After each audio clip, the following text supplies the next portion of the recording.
Good morning guys! Tara na, samahan nyo kami na mag-long rides. Haba-haba guys ng ating biyahe ngayon. At eto na nga, sobrang init pa. At makita nyo guys ang kalangitan, grabing blue na blue. At talagang napakainit ng daan, ng kalsada guys. Tingnan ninyo.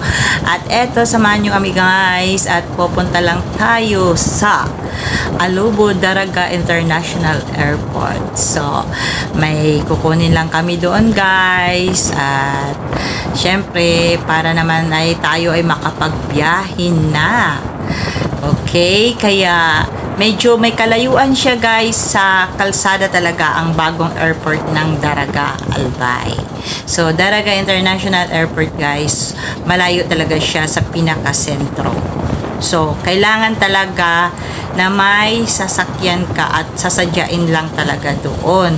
Kasi wala siyang tricycle, walang ano, kundi mga van lang na nire-rent or mga services, mga private service, yung mga sariling service. Kasi ang layo talaga niya sa ano. So kami guys, nag-absent lang yung anak ko muna dahil sinamahan ako dahil yun nga, may kalayuan talaga. So sabi niya sa akin, mag-absent ko na siya para ika nga, yan, ipag-drive niya ako. Pupunta kami ng Alubo International Airport sa Daraga. Eto na guys, nagpapakita na si Mayon Volcano.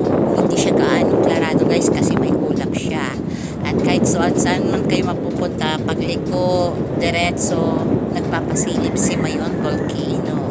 Eto guys, tuloy-tuloy pa rin ang ating biyahe pagpunta ng Alubo Daraga International Airport. So, talagang tirek na tirek ang araw. Super init talaga ang biyahe. Kung makita lang niyo guys, ang kalangitan sobrang blue. At yan na naman guys, nasa ibang side na naman si Mayon Volcano. Ito na yung daan papuntang airport. So, ayan na ang kahabaan. At dire-diretso na yan. Papunta na tayo sa International Airport ng Daraga. So, talagang super layo. At kung titingnan niyo guys, grabe. Akala nyo walang katapusan ang kalsada. Tuloy-tuloy. Pero yan, si Mayon Volcano, maraming ulap. Minsan nakasombrero pa yan siya ng mga ulap. Hindi siya ganong kita. Ngayon, konti lang nakatakip. Makikita. So, ayan, malapit na tayo doon guys sa ano, sa airport. So, ito yung daan na talaga papunta doon.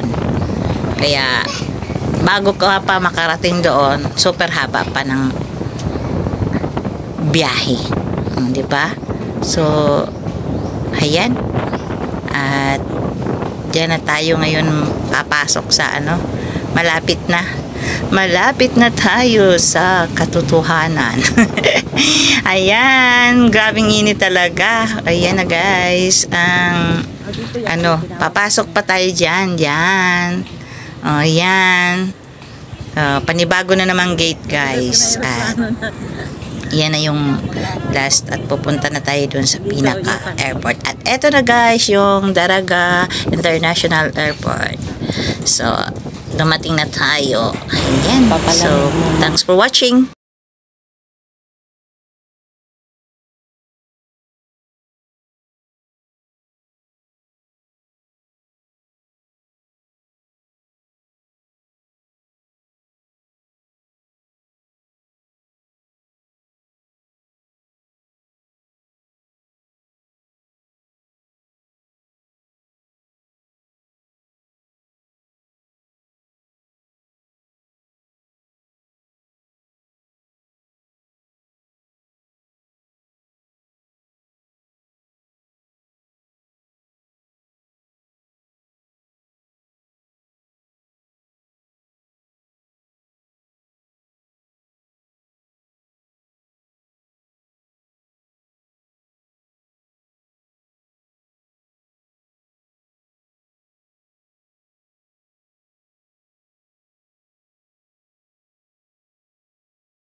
At eto na guys, tuloy na ang ating biyahe. Ayan ay papasok na tayo sa second gate.